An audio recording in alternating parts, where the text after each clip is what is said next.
Our reading today comes from a widely respected spiritual leader and well-known author on aging gracefully. In a sermon at a UU fellowship in California, Rabbi Zalman Schachter Shalomi is quoted from his book, From Aging to Saging. He says, "Old age should be a time for inner work, for spiritual and intellectual growth and development, and for sharing the wisdom acquired over a lifetime with the wider world." In other words, elderhood should be a time for soul making.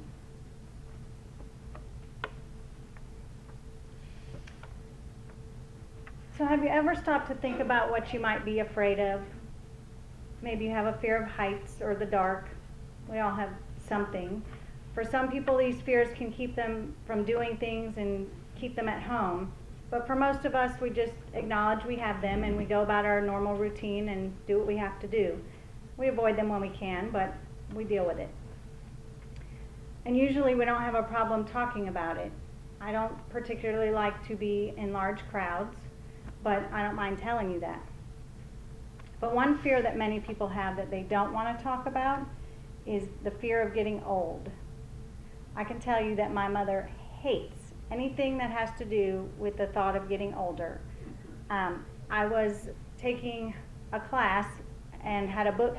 The class was on end-of-life decisions, and I had a book called When the Time Comes on my kitchen counter, and she was visiting, and all I wanted to do was talk about the class and what we were talking about and what I thought came next, and I thought it was really gratifying to be able to talk about what I wanted, my wishes at the end and all. She turned the book over, said I can't even look at it, and walked out of the kitchen. So I can tell you, some people really don't want to talk about those things. But George Burns once said, "You can't help getting older, but you don't have to get old." And Robert, thank you for posting that video on Facebook. I don't know who saw it, but it was all these older people just, who cares? They're going to do what they want to do. So the best way to not get old is to age well. So let's consider that concept of aging. Many of you might probably know that I work at Legacy Link, which is the area agency on aging, and I'm the wellness coordinator there. And a few years ago, I got my master's degree at Brunel in gerontology. So this is why I was taking a class about death and dying in the first place. Since I graduated, I've taught a few classes at what was Gainesville State College. Of the 3 different classes I taught, my favorite was the one about successful aging. It was less about teaching how to work with older adults, but more about how to eventually become a happy and healthy older adult, which I'm guessing is what all of us want to do. When you saw the topic for today's service, I know some were excited about it. I know talking about aging was something some of you have mentioned you wanted to do. But I'm guessing some thought, well, she's only going to be talking to the older people here. But when you think about it, aging is something we began doing as soon as we got here, right? You know, it just happens that way. But when you were a kid, you probably couldn't wait to be another year older. You know, I'm 6.5, right? You say the half, that's important. But once you hit about 21, you start to realize that you don't want the years to go quite as fast. They do sometimes seem to fly by. And fortunately, we watched an episode of The X-Files recently, and it's not like this, where a Navy ship's crew and Mulder and Scully actually aged 60 years in a 24-hour period. So, you know, we're grateful that that is not how it goes for us. But at some point, likely before you reached 21, you noticed all the messages about how to stay young. It was in magazines, it's on television, it's on the radio, it's all over the internet, telling us about this beauty product or that one, and creams and lotions and even surgery options to help us stay young and fight aging, as if it's a battle we have to fight.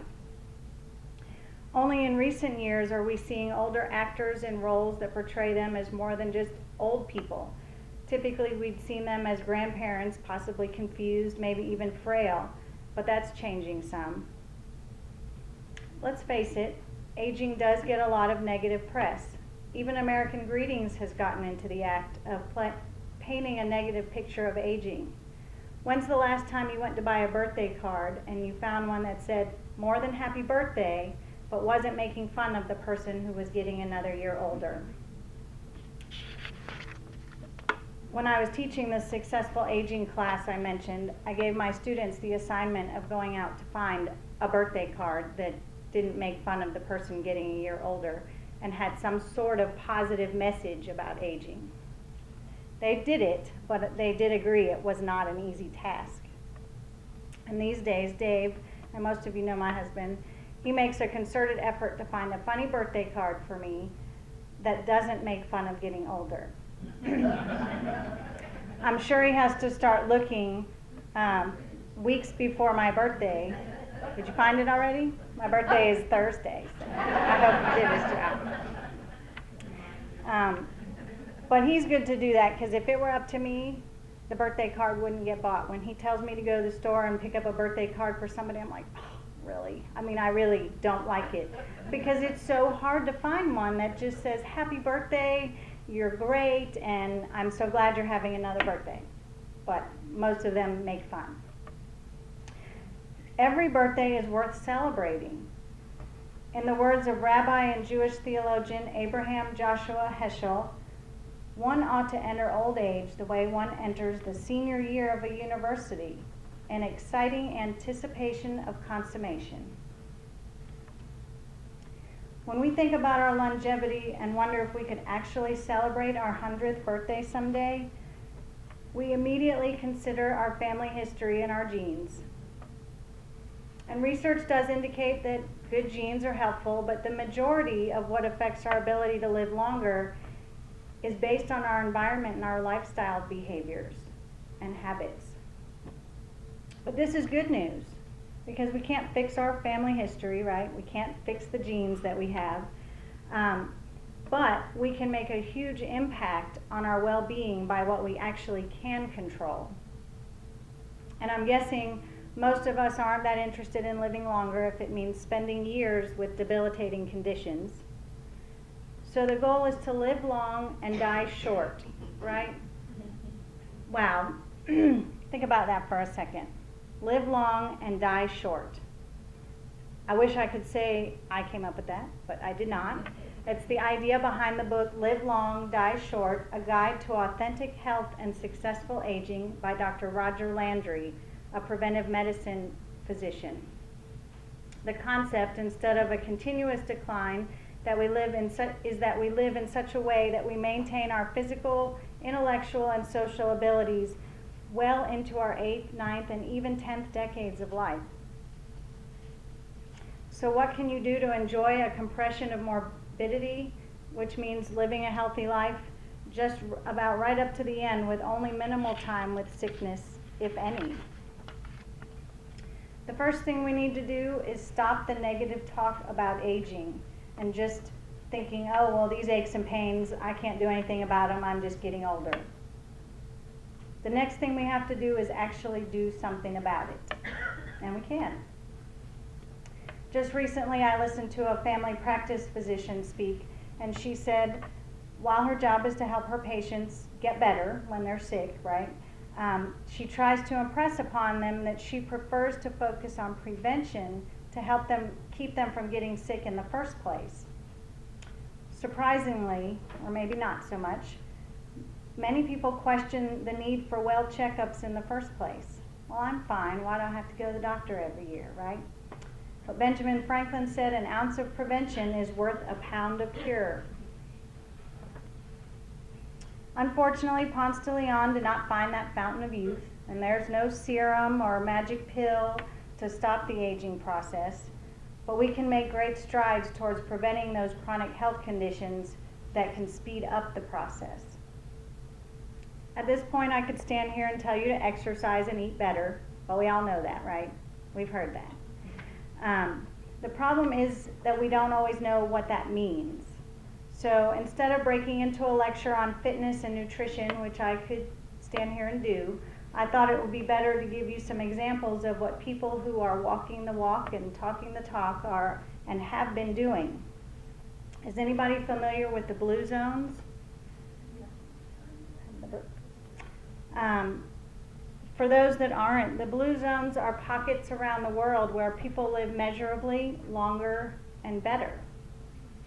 The researchers found that people reach age 100 at rates 10 times greater than in the United States in these 5 areas of the world that were identified as the blue zones. One of them is actually in the United States, but it's limited to a small community of Seventh-day Adventists in Southern California. Teams of scientists found that the lifestyles of all blue zones residents shared 9 specific characteristics, and they call these the Power 9. So we're going to look at these characteristics. The first is to move naturally. When we consider exercising, most of us tend to think of formal activities like just for the purpose of getting exercise. The world's longest lived people, they don't pump iron, they don't run marathons, or they don't join a gym. Basically, they do what just comes naturally in their environment. They grow gardens and don't have mechanical conveniences like we do for their house and yard work. One Sardinian gentleman mentioned in the Blue Zones book walked or rode his donkey the 5-mile journey nearly every day for at least 70 years to tend his sheep on his family's mountaintop pasture. Now I know we're not going to go ride our donkey 5 miles, you know, but you could park further away in the parking lot, right, and walk further to get into the building. But think about that 5-mile journey. That's about 10,000 steps. Does that sound familiar? 10,000 steps? That just happens to be the goal that's encouraged for us to strive for most days, so not necessarily a coincidence. The next characteristic is purpose. The Okinawans call it ikigai, and the Nicoyans from Costa Rica call it plan de vida. For both, it translates to why I wake up in the morning. Knowing your sense of purpose is worth up to 7 years of extra life expectancy. 102-year-old woman in Okinawa said, "Sometimes you can best take care of yourself by taking care of others." There's plenty of opportunities for volunteering in your communities and even here at the church to make a difference in someone's life and give more purpose to ours. We all need that reason to wake up in the morning. The next is to downshift. Now, even people in the blue zones do experience stress, and stress leads to chronic inflammation associated with every major age-related condition. What the world's longest lived people have that we don't are routines to shed that stress. Okinawans take a few moments each day to remember their ancestors. Seventh-day Adventists pray. Icarians, who are natives of a Greek island in the Aegean Sea, they take a nap. And Sardinians, inhabitants of an island in the Mediterranean Sea, do happy hour. Some of us can get behind that. But do give some thought to what you can do to shed your stress. That can make a difference. The next characteristic is the 80% rule. Hari Hachibu. This is the Okinawan 2,500-year-old Confucian mantra said before meals. Saying Hari Hachibu reminds them to stop eating when their stomachs are 80% full. The 20% gap between not being hungry and feeling full could be the difference between losing and gaining weight. So, you know, you've heard people say, push away from the table. That might be your mantra. People in the blue zones eat their smallest meal in the late afternoon or early evening, and then they don't eat any more the rest of the day. So definitely food for thought as we go to the kitchen looking for that evening snack. Number 5 is the plant slant. Beans, including fava, black, soy, and lentils, are the cornerstone of most centenarian diets, those who are over 100. Meat, which is mostly pork, is eaten only maybe 5 times a month. Serving sizes are 3 to 4 ounces, which is about the size of a deck of cards or the palm of your hand. Something one of the centenarians from Okinawa shared was that often for breakfast she would have miso, usually in soup. And tofu was often included in the miso soup. And both are good sources of plant protein. I think one takeaway from this is that we tend to lump all breakfast foods or certain foods in the breakfast category. And those foods are typically starchy and fatty and high calorie, like breads and pastries, and then we have our meats, which are bacon and sausage. I actually ate a salad for breakfast the other day, which it seemed a little weird, but I didn't eat it the day before, and it was in the refrigerator, and I knew I wouldn't have time to eat it at lunch. And Brandon kind of looked at me funny, I know, but I had salad for breakfast. So something to think about as you plan your grocery list. If it makes you feel better, you can put it in with eggs, and then you can have vegetables that way. But the next is wine at 5. People in all blue zones except the Adventists drink alcohol moderately and regularly. Moderate drinkers outlive non-drinkers, according to the research. The trick is to drink 1 to 2 glasses per day with friends and or with food. So they make it social. And no, you can't save up all week and have 14 drinks on Saturday. Just keep that in mind. If you're a non-drinker, I'm certainly not suggesting you start now, but it's helpful to know purple grape juice has been shown to be a good substitute for red wine in the prevention of heart disease. The 7th characteristic is belong. All but 5 of the 263 centenarians interviewed for the Blue Zones book belonged to some faith-based community. Denomination didn't seem to matter. And as Reverend Charlotte says, you are just where you should be.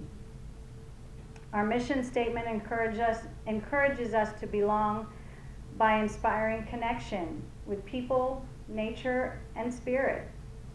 And here's a gem for the membership committee. Research shows that attending faith-based services 4 times per month will add 4 to 14 years of life expectancy. So I'm guessing we'll have a full house more often. I can put that in the brochure, right? Number 8 is loved ones first. Successful centenarians in the Blue Zones put their families first. They commit to a life partner, which can add up to 3 years of life expectancy, and invest in their children with time and love. And guess what? Those children are more likely to take care of their parents and grandparents when the time comes for that. And having the older adults in their lives appears to lower disease and mortality rates of the children in the home too. So everybody benefits. In the U.S., families tend to spread out and live far away from each other. Thankfully, with today's technology, we can still stay connected and see each other with Skype and FaceTime. And even though it takes a little more effort, we can have these visits. And for those who don't have family to stay connected to, our chosen families, including the relationships many of us have made here at church, can be very meaningful. In a sermon on successful aging at the UU congregation of Asheville, the guest speaker providing the sermon shared the following quote from the Reverend Forrest Church, Unitarian Universalist minister. Reverend Church says, "Death is not life's goal, only its terminus. The goal is to live in such a way that our lives will prove worth dying for." So what makes life worth dying for? Well, Dr. Church had an answer. He said, "The love we give away before we go." That's what makes life worth dying for. So think about that for a moment. And the last characteristic, right tribe. The world's longest lived people chose or were born into social circles that supported healthy behaviors. The Okinawans created moais, which were groups of 5 friends that committed to each other for life. Research from the Framingham studies, which some of you may be familiar with, which is a long-term ongoing cardiovascular health study conducted by the National Heart, Lung, and Blood Institute, shows that smoking, obesity, happiness, and even loneliness are contagious. So the social networks of long-lived people have favorably shaped their health behaviors. So it's important to try to surround yourself with people who are making positive lifestyle choices and who support you and encourage you in your effort to make healthy choices. Many of us have found our MOIs, or social support groups, right here at GMUUC. In 2009, these Power 9 principles were applied to a city in Minnesota, and it worked. After just 1 year, participants added an estimated 2.9 years to their average lifespan. Since the end of the project, the city, Albert Lee, made policy and environmental changes and deepened their social networks to improve their residents' health and well-being for years. They made changes to tobacco-free workplaces and housing facilities, farm-to-school programs, school gardens and walking school buses, push for community volunteerism, and increased community activity with additional bike lanes and sidewalks. So to fear getting old seems to imply there's nothing we can do about it. And maybe some of the centenarians living in the blue zones do have advantages over us just by the fact that their general way of life is different from our typical hustle and bustle and take a car and all of the electronic conveniences. But no matter what age we are now, it's not too late to get started taking better care of our health, and so that we age well and enjoy a long and healthy life. And in the words of Mr. Spock, who seemed to have taken his own advice, he lived pretty long, live long and prosper, and may we all enjoy the privilege of aging, and may it be so.